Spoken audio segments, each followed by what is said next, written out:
Hi everyone, this is Mrs. Kirk. Thanks for tuning in again for my lesson 13.6 on the normal curve, also known as the bell curve in statistics. So for today's class, I just recommend that you have your note packets and something to write with. So if you could find this page in your notes, we're looking at page 8, and it's titled here 13.6, the normal bell curve. I also have my handy note card here. I've been talking about having a note card for the units. And this would be a good time to just double check your note cards against mine to see if they look the same and if they have to add something to go ahead. So I'm just going to post this here. If you need to pause the video, please do that so you can see all the different things I've already added for my definitions for the units. After today, I'm going to be adding some more definitions, but this is what I've got so far. So it's a pretty extensive list of definitions for this unit. There's a lot of things to know. So please, again, pause the video if you need to and make sure your note cards look similar. All right, so today we're really going to take a closer look at something called the bell curve. And I've talked about the bell curve earlier, but never really explained to you what the bell curve is. The bell curve is a normal shaped curve. This is an example of a bell curve here. And some things to know about the bell curve. I want to be able to read the bottom of a bell curve graph. And at this point, you've had exposure to some of these math symbols. What does this symbol stand for? This stands for the mean, or the average. And then what is this little circle with a tail? That's a standard deviation. So this stands for the mean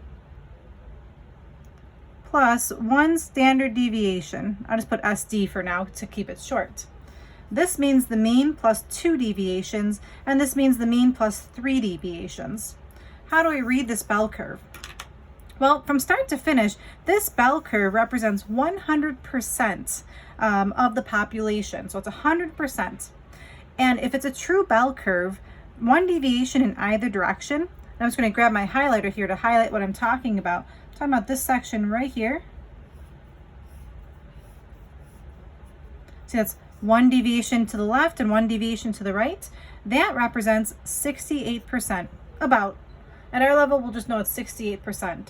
So if I have one deviation below or one deviation above, it's always going to be 68% of the data. Okay. What if I go out even further? I'm going to use my pencil here. What if I go out 2 deviations on either direction?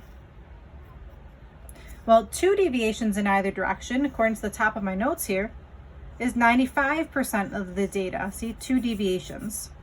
So this area represents 95%. And then again, this middle one represented the 68%.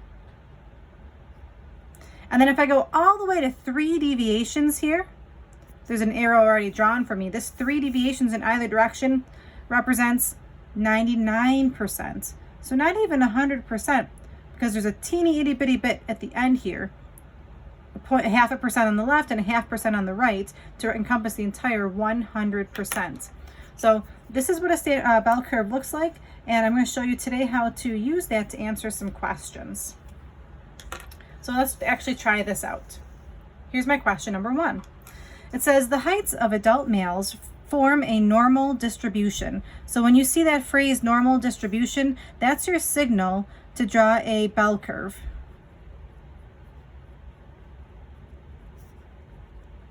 So on your final exam, when you see normal distribution, I'm thinking, okay, I got to draw a bell curve. With a mean of 70 inches, which is essentially 5 foot 10 inches, and a standard deviation of 3 inches. Okay, so let's try to understand this. It says draw a normal distribution that illustrates this scenario. So I'm going to go ahead and draw myself a bell curve. I'd like to start by just drawing my curve. It doesn't have to be perfect, just a bell curve of some sort. I'm going to draw a bottom bar. And every time I do a bell curve, I'm going to do something like this, just something that has a bell in the middle. The middle bar is always back up here, the mean. Well, in this question, did they tell me what the mean is? They sure do. It's 70. I'll put my units 70 inches. Then, according to this picture, a bell curve, you add and subtract a deviation in either direction. Okay, so I can do that here. One standard deviation is 3 inches. So if I keep going to the right, what's 70 plus 3? That's 73 inches. And we'll keep on going more. 73 plus 3 is 76 inches. And then I'll do one more. 76 plus 3 is 79 inches.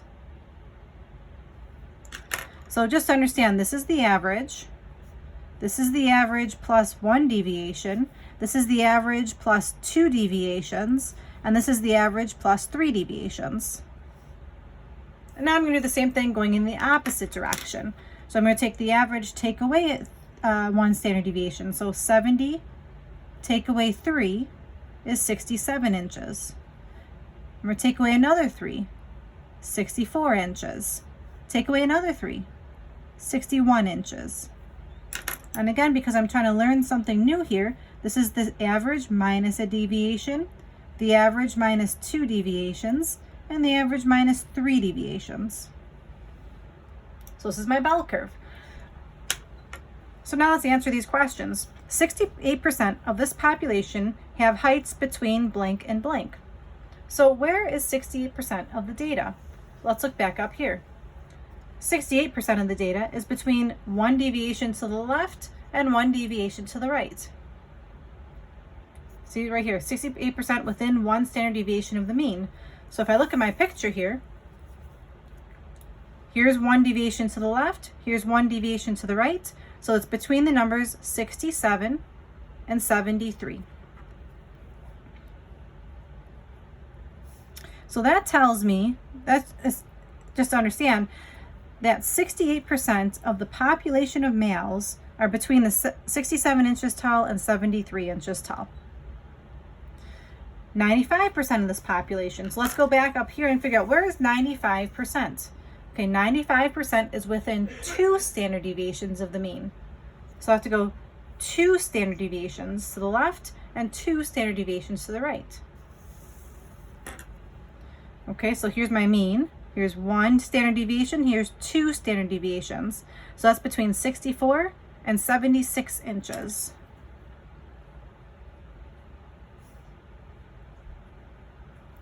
And then lastly, 99.7% of the population, essentially that's 99% of the population is between, you got it, 3 deviations away, 61 and 79.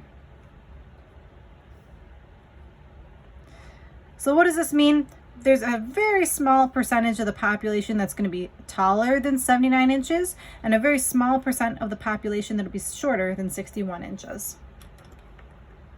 So again, because these are my notes, I'm just going to write down what I did here. For 68%, I did the average plus or minus 1 deviation.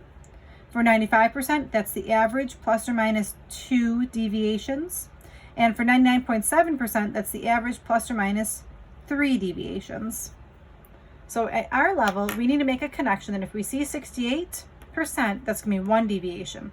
If you see 95%, that's 2 deviations. And if you see 99, that's 3 deviations. So those are the 3 things I'm going to be adding to my handy note card at the end of my notes.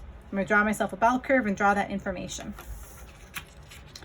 Okay, I'm going to flip to the back now. And again, pause the video at any point in time if I'm moving too quickly for you so you can get yourselves caught up. So on the next page here, page 9, all I did here was I just have another bell curve and just wanted to show you what this one represents. These are IQ scores, and IQ scores, they do form a normal distribution with a mean of 100 and a standard deviation of 15. So the average IQ score of a person is 100. If you went and got an IQ score of above 145, only 0.1% of the population falls in that area. So if you take an IQ test and your score is a 150, you're pretty much in the top 0.1% of the population. If your IQ score is below a 55, that means you're in the bottom 0.1% of the population. But the majority of people have an IQ score somewhere near 100. Might be a little less than 100, might be a little more than a 100. But this is kind of neat. Kind of shows you where you would fall if you took an IQ test. All right, so this just lays out what I said on the front page. And now let's try another question. It says, consider a normally distributed set of data with a mean of 30 and a standard deviation of 5. Draw a normal distribution that illustrates this scenario. Okay, so I'm going to use my last example as a guide, or you can use this example up here. So again, just to label, this is the average, X bar. This is the average plus a deviation. This is the average plus 2 deviations. This is the average plus 3 deviations. When you make a bell curve, always go 3 in each direction. Oops, that's minus 2 deviations, and then the average minus 3 deviations. So when I make my bell curve for this question number 2, I'm going to do the exact same thing I did here. I'm going to take the average, and I'm going to add a deviation, add another, add another. I'm going to subtract a deviation, subtract another, subtract another. So now would be a good time to pause the video and see if you can draw your own bell curve. I'm going to keep on going, but hopefully you pause the video and to see how you actually did. So the first thing I'm going to do is actually draw myself a bell curve. So again, it doesn't have to be perfect. I'm just going to draw myself a bell curve. Something big enough so that I can label my sections. This would be my mean. My mean is 30. Now standard deviation is 5, so I'm going to add 5 each time. So this is 35, 40, 45. And I went 3 in the positive direction. Now I'm going to go 3 in the negative direction. So 30 take away 5 is 25. Take away another 5 is 20. And take away another 5 is 15. Did I do that right? 30, 25, 20, 15. Okay, that looks good. There's my scenario. Now the question says, what percent of this population will have scores between 25 and 35? Okay, so this is a little different. 25 and 35. Well, that's from here to here. So the question is saying what percent? Okay, well, what percent? This is, again, this is the average. This is the average plus a deviation. This is the average take away a deviation. So if I do plus or minus 1 deviation, let's go up here. Plus or minus 1 deviation, what percent of the data is that? 68%. So again, at our level, we want to try to memorize these percentages. So 68% is in the middle. What percent of the population will have scores between 30 and 35? Oh, this is interesting. 30 to 35 is this section. Let's label this part B. Oh no, sorry, that's part C. Wait a second. How on earth am I going to figure that out? Well, I have a guess. Do you have a guess? If I know that from 25 to 35 represents 68%, isn't this green part essentially just half of that? So to figure this out, I'm just going to take half of 68%. That's going to be 34% of the data. Next says, what percent of this population will have scores between 20 and 40? So now we want to go between 20 and 40. Okay, so let's see this. 20 and 40. 20 is here, and then 40 is all the way over here. So that's the average and 2 deviations away. Okay, so go back to the top. The average and 2 deviations away. What percent is that? Here's the average. Here's 2 deviations away. 95%. 95%.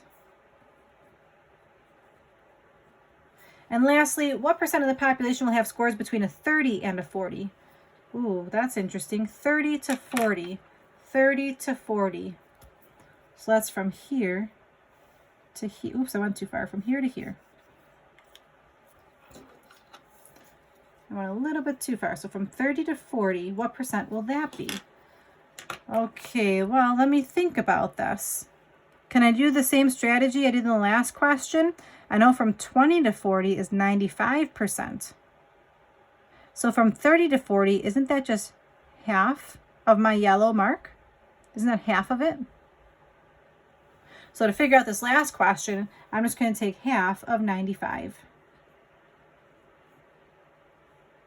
And that's 47.5%. So not only do you have to know the percentages of 68 and 95, but you also have to know how to interpret what happens if it's only half of that section. I'm just going to label this as part B, this was part C, this yellow was part D, and this orange was my part E. All right, again, feel free to go back and rewind and re-listen to how I figured that out. But I'm going to keep on going. All right, on the back. So this is what a normal curve would look like. a normal bell curve, and I just had a histogram underneath it. And this is what a normal box and whisker would look like then. If you look at each section, it looks pretty equal. The 25% here versus the 25% in each of these sections looks pretty equal. And if it looks pretty symmetric, we would say it's a normal distribution. But here's some issues now. Not everything's going to be symmetric. Sometimes you have some things that are skewed. This is an example of something that's been skewed left. And I remember that, imagine like if you put like a ball here, where would the ball roll? It would roll to the left. Or I can think of, oh, it's got a tail on the left-hand side. Like here's a little dog with his tail on the left. And if you look at the box and whisker, the whisker is really long on the left. See how much longer it is here on the left-hand side than the right? So these are considered to be left skewed. This side over here, the tail is on the right. Or again, if you had a ball, you could imagine the ball rolling to the right. In a box and whisker, the whisker on the right-hand side would be the longest. So I'm just going to box these in just to differentiate between them. So this orange one would represent left skewed graphs, and this yellow one represents a right skewed graph. And the top is just a normal curve. All right, so now down here, we have some examples of identifying what kind of skewness a graph has. So this would be a great time to pause the video and see if you can take a guess. All right, I'm going to continue on. If I were to imagine a bell curve drawn on here, I kind of imagine a bell curve going something like this. It cuts each corner essentially of my curve, of my histogram. So I've got my curve going on the outside edges of my histogram. And it looks like, to me, there's a really big curve here, a big tail on the left. So I'm going to call this a left skew because there's a big tail on the left. Now let's see, on this one, if I were to draw a bell curve kind of touching the outside pieces of my histogram to the best of my ability, that looks like a normal curve to me.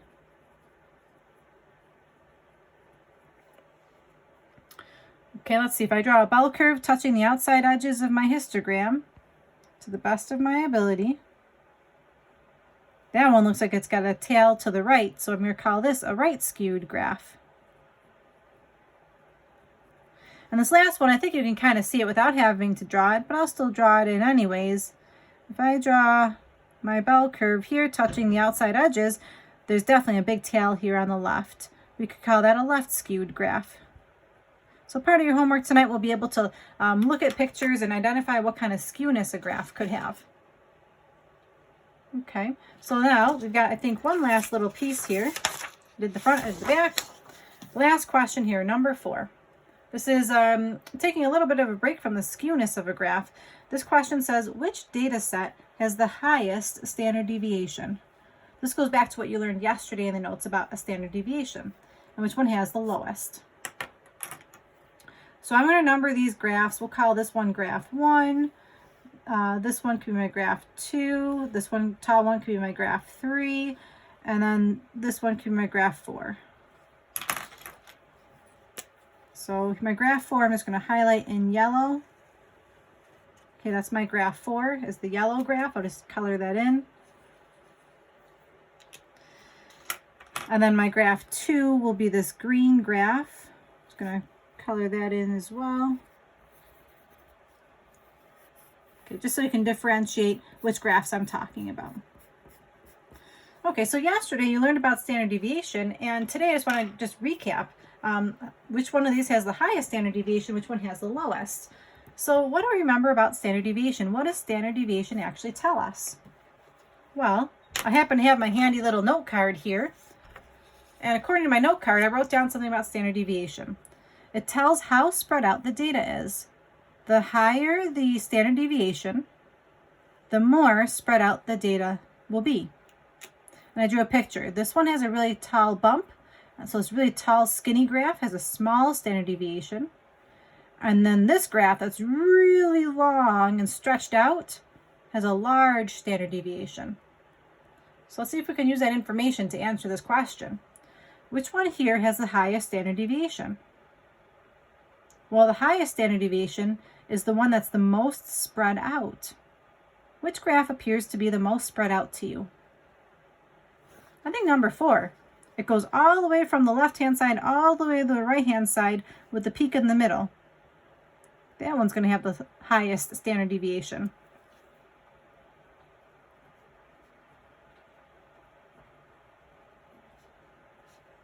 Because it's the most spread out.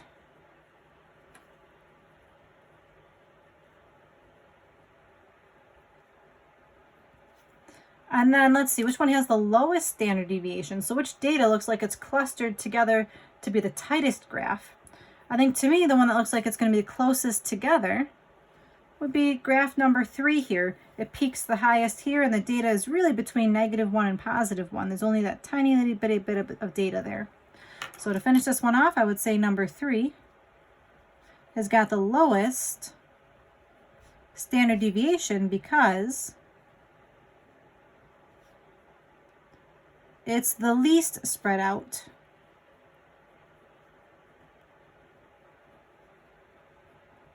Okay, so again, that was a quick review question from yesterday. I used my handy note card here to help me answer that question. So please take time to make yourselves a note card. Today, I'm going to be adding what a bell curve looks like with the percentages, and I'm also going to draw what a left skewed and a right skewed graph are going to look like. All right, thank you so much for your attention today. I greatly appreciate it. And today's homework is going to be homework number 13-6. There's another worksheet for you, and it's just some practice with standard deviation and how to read graphs. All right, everybody, thank you so much. This is Mrs. Kirk saying take care. Bye-bye now.